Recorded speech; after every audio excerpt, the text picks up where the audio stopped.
Pour les repas à Vigny, nous avions conservé les habitudes du temps de baryton, c'est-à-dire qu'on se retrouvait tous à table, mais de préférence à présent dans la salle de billard au-dessus de chez la concierge. C'était plus familier que la vraie salle à manger où traînaient les souvenirs pas drôles des conversations anglaises.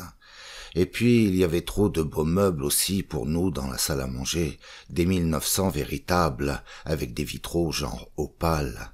Du billard, on pouvait voir dans la rue tout ce qui se passait. Ça pouvait être utile. Nous séjournions dans cette pièce des dimanches entiers. En fait d'invités, nous recevions parfois à dîner des médecins des environs par-ci, par-là, mais notre convive habituel, c'était plutôt Gustave, l'agent du trafic.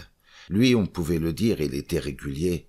On s'était connus comme ça par la fenêtre en le regardant le dimanche faire son service au croisement de la route à l'entrée du pays. Il avait du mal avec les automobiles. On s'était dit d'abord quelques mots et puis on était devenus de dimanche en dimanche tout à fait des connaissances. J'avais eu l'occasion en ville de soigner ses deux fils l'un après l'autre, pour la rougeole et pour les oreillons. Un fidèle à nous, Gustave Mandamour, qu'il s'appelait, du Cantal. Pour la conversation, il était un peu pénible parce qu'il éprouvait du mal avec les mots. Il les trouvait bien, les mots, mais il les sortait pas. Il lui restait plutôt dans la bouche, à faire des bruits. Un soir comme ça, Robinson l'invitait au billard en plaisantant, je crois. Mais c'était sa nature de continuer les choses. Alors il était toujours revenu depuis lors, Gustave, à la même heure chaque soir à 8 heures. Il se trouvait bien avec nous, Gustave, mieux qu'au café qu'il nous disait lui-même, à cause des discussions politiques qui s'envenimaient souvent entre les habitués. Nous, on ne discutait jamais de politique, nous. Dans son cas, Gustave, c'était assez délicat, la politique. Au café, il avait eu des ennuis avec ça. En principe, il n'aurait pas fallu qu'il en parle de politique, surtout quand il avait bu un peu, et ça lui arrivait. Il était même noté pour trinquer, c'était son faible, tandis que chez nous, il se trouvait en sécurité à tous les égards. Il admettait lui-même, nous, on ne buvait pas. Il pouvait se laisser aller à la maison, ça ne portait pas à conséquence. C'était en confiance qu'il venait. Quand on pensait, Parapine et moi, à la situation d'où on était sortis et à celle qui nous était échue chez Baryton, on ne se plaignait pas, on aurait eu bien tort, parce qu'en somme, on avait eu une espèce de chance miraculeuse, et on avait tout ce qu'il nous fallait aussi bien au point de vue de la considération que du confort matériel. Seulement moi toujours, je m'étais douté que ça ne durerait pas le miracle. J'avais un passé poisseux et il me remontait déjà comme des renvois du destin. Déjà dans les débuts qu'on était à Vigny, j'avais reçu 3 lettres anonymes qui m'avaient semblé tout ce qu'il y avait de louche et de menaçante. Et puis encore après ça, bien d'autres lettres toutes aussi fielleuses. C'est vrai qu'on en recevait souvent, nous autres à Vigny, des lettres anonymes, et nous n'y prêtions pas autrement attention d'habitude. Elles provenaient le plus souvent d'anciens malades, que leur persécution revenait travailler à domicile. Mais ces lettres-ci, leur tournure m'inquiétait davantage. Elles ne ressemblaient pas aux autres. Leurs accusations se faisaient précises, et puis il ne s'agissait jamais que de moi et de Robinson. Pour tout dire, on nous accusait de faire ménage ensemble. C'était fumier comme supposition. Ça me gênait d'abord de lui en parler à lui, et puis tout de même, je me suis décidé parce que je n'en finissais pas d'en recevoir des nouvelles lettres du même ordre. On a cherché alors ensemble de qui elles pouvaient bien nous provenir. Nous fîmes l'énuméré de tous les gens possibles parmi nos connaissances communes. On ne trouvait pas. D'ailleurs, ça ne tenait pas debout comme accusation. Moi, l'inversion, c'était pas mon genre. Et puis Robinson, lui, les choses du sexe, il s'en foutait amplement, d'un côté comme de l'autre. Si quelque chose le tracassait, c'était sûrement pas les histoires de derrière. Fallait au moins que ça soit une jalouse pour imaginer des saloperies semblables. En résumé, on n'en connaissait guère d'autres que Madelon, capable de venir nous relancer avec des inventions aussi dégueulasses jusqu'à Vigny. Ça m'était égal qu'elle continue à écrire ses trucs, mais j'avais à craindre qu'exaspérée qu'on lui réponde rien, elle vienne nous relancer elle-même en personne un jour ou l'autre, et faire du scandale dans l'établissement. Fallait s'attendre au pire. Nous passâmes ainsi quelques semaines pendant lesquelles on sursautait à chaque coup de sonnette. Je m'attendais à une visite de Madelon ou pire encore, à celle du parquet. Chaque fois que l'agent Mandamour arrivait pour la partie un peu plus tôt que d'habitude, je me demandais s'il n'avait pas une convocation dans son ceinturon, mais il était encore à cette époque-là tout ce qu'il y a d'aimable et de reposant Mandamour. C'est plus tard seulement qu'il s'est mis à changer, lui aussi de façon notable. En ce temps-là, il perdait encore à peu près chaque jour, à tous les jeux avec tranquillité. S'il a changé de caractère, ce fut d'ailleurs bien par notre faute. Un soir, question de m'instruire, je lui ai demandé pourquoi il n'arrivait jamais à gagner aux cartes.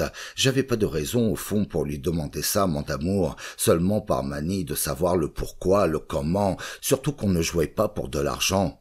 Et tout en discutant de sa malchance, je me suis rapproché de lui et l'examinant bien, je me suis aperçu qu'il était assez gravement presbyte.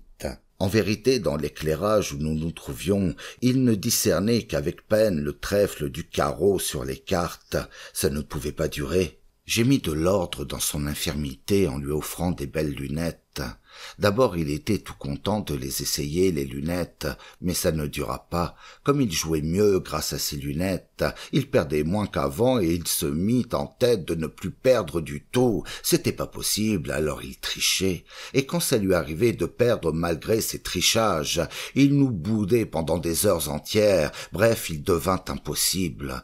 J'étais navré. Il se vexait pour un oui, pour un non, lui, Gustave, et en plus, il cherchait à nous vexer à son tour, à nous donner de l'inquiétude, du souci aussi. Il se vengeait quand il avait perdu à sa manière. C'était cependant pas pour de l'argent, je le répète, que nous jouions, rien que pour la distraction et la gloire, mais il était furieux quand même. Ainsi un soir qu'il avait eu de la malchance, il nous interpella en s'en allant. « Messieurs, je vais vous dire de prendre garde avec les gens que vous fréquentez, moi. Si j'étais vous, je ferais attention.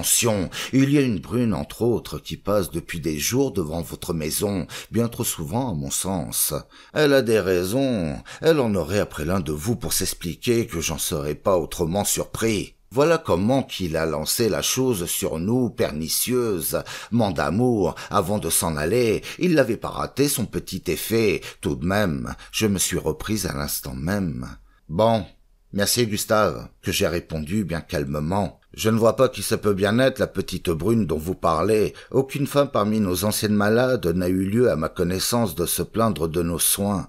Il s'agit sans doute encore d'une pauvre égarée. Nous la retrouverons. Enfin, vous avez raison, il vaut toujours mieux savoir.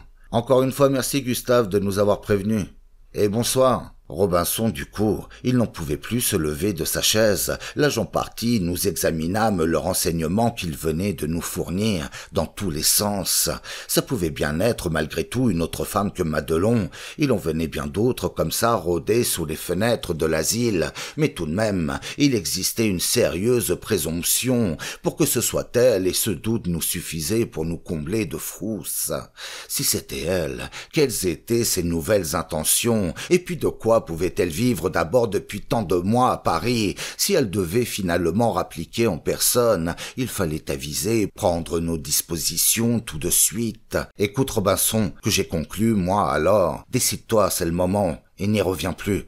Que veux-tu faire? As-tu envie de retourner avec elle à Toulouse? Non, que je te dis, non et non. Voilà sa réponse. C'était ferme. Ça va, que j'ai dit moi alors. Mais dans ce cas-là, si vraiment tu veux plus retourner avec elle, le mieux à mon avis, ça serait que tu repartes gagner ta croûte pendant un temps au moins à l'étranger. De cette façon, t'en seras pour de sûr débarrassé. Elle ira pas te suivre là-bas, n'est-ce pas? T'es jeune encore, t'es redevenu solide, t'es reposé, on te donnera un peu d'argent et alors bon voyage.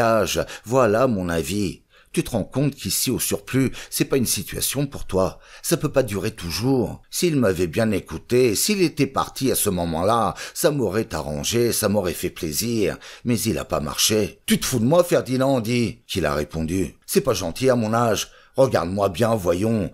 Il voulait plus s'en aller. Il était fatigué, en somme, des balades. Je veux pas aller plus loin, qu'il répétait. T'auras beau dire, t'auras beau faire, je m'en irai plus. Voilà comment il répondait à mon amitié. Pourtant j'insistais. Et si elle allait te dénoncer, Madelon, une supposition, pour l'affaire de la mère en rouille? C'est toi-même qui me l'as dit qu'elle en était capable. Alors tant pis, qu'il a répondu. Elle fera comme elle voudra. C'était nouveau des mots comme ça dans sa bouche, parce que la fatalité auparavant c'était pas son genre. Au moins va te chercher un petit travail à côté dans une usine, comme ça tu ne seras pas forcé d'être là tout le temps avec nous.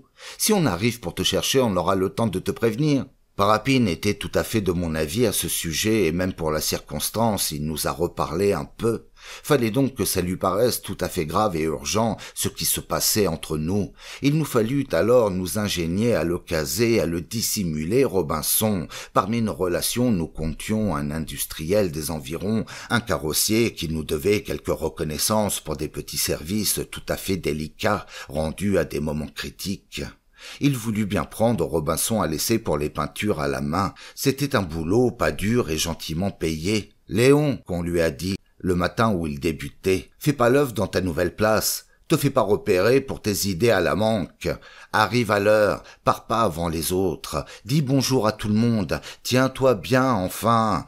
Tu es dans un atelier convenable et t'es recommandé. Mais voilà qu'il s'est fait repérer quand même tout de suite, et pas de sa faute, par un mouchard d'un atelier d'à côté qu'il avait vu rentrer dans le cabinet privé du patron. Ça a suffi, rapport, mauvais esprit, balance. Il nous revient donc, Robinson, encore une fois, sans place. Quelques jours plus tard, fatalité. Et puis il se remit à tousser presque le même jour. Nous l'auscultons et on lui trouve toute une série de râles sur toute la hauteur du poumon droit. Il n'avait plus qu'à garder la chambre. Ça se passait un samedi soir juste avant le dîner. Quelqu'un me demande, moi en personne, au salon des entrées. Une femme, m'annonce-t-on. C'était elle avec un petit chapeau marquise et des gants. Je m'en souviens bien, pas besoin de préambule, elle tombait à pic, je lui casse le morceau. Madelon, que je l'arrête. Si c'est Léon que vous désirez revoir, j'aime autant vous prévenir tout de suite que c'est pas la peine d'insister.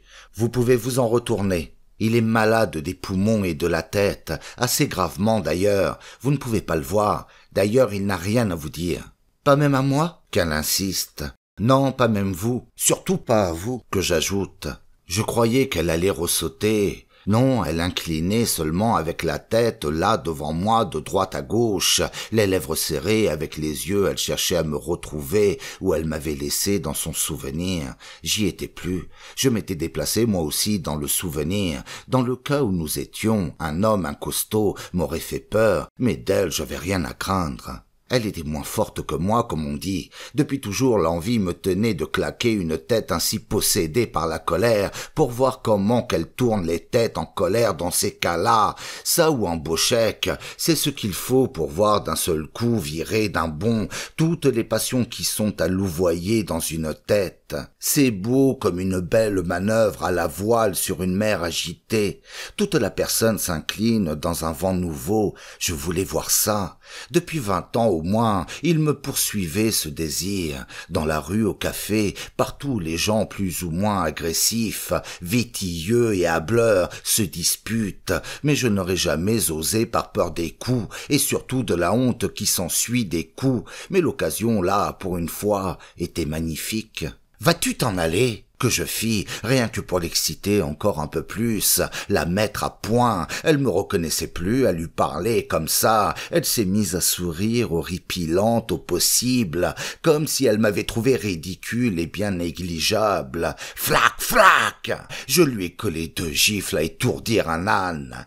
Elle est allée s'aplatir sur le grand divan rose d'en face, contre le mur, la tête entre les mains. Elle soufflait à petits coups et gémissait comme un petit chien trop battu.